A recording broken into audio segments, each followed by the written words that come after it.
substance found by a southwest Arkansas man be part of a government test? Well, that's the question at the heart of a phenomenon called chemtrails, now getting widespread attention. Well, tonight, KSLA News 12 investigation reporter Jeff Farrell shows us the results of testing we had done about what's in our skies. It seemed like some mornings it was just crisscrossing the whole sky. It was just like a giant checkerboard.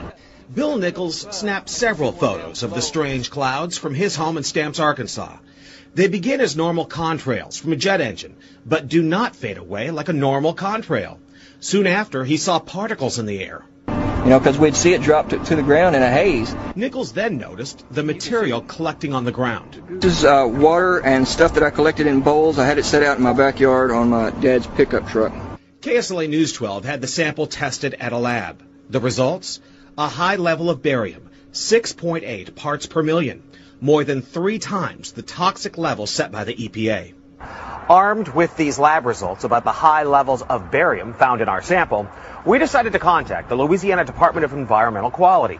They told us that yes, these levels are very unusual, but at the same time they added the caveat that proving the source is a whole nother matter. Barium is a hallmark of other chemtrail testing, which even attracted attention from a Los Angeles TV station. There's already no shortage of unclassified weather modification programs by the government. But those who fear chemtrails could be secret biological or chemical testing on the public point to the 1977 Senate hearings in particular, which confirmed 239 populated areas had been contaminated with biological agents between 1949 and 1969. Later, the 1994 Rockefeller Report concluded hundreds of thousands of military personnel were also subjected to secret biological experiments over the last 60 years. But could secret testing be underway yet again?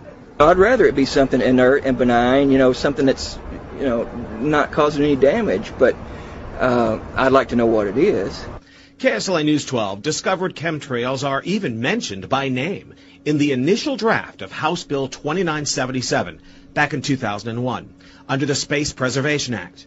But the military denies any such program exists. Jeff Farrell, KSLA News 12 reporting. And, it turns out until 9 years ago, the government had the right under U.S. law to conduct secret testing on the American public under specific conditions. Only a public outcry repealed part of that law, with some exceptions. Now, Jeff's report mentioned high levels of barium linked to those alleged chemtrails. We wanted to find out exactly what effects barium has on the body. We spoke with Mark Ryan, the director of the Poison Control Center. Ryan tells KSLA News 12 that short-term exposure can lead to anything from stomach to chest pains. Long-term exposure causes blood pressure problems. Ryan addressed concerns by chemtrail researchers that barium could be meant to wear down a person's immune system. Anything that causes ill effects in the body long-term chronically is going to affect your ability because it's constantly working on the body. So from that aspect, yeah, that's a potential.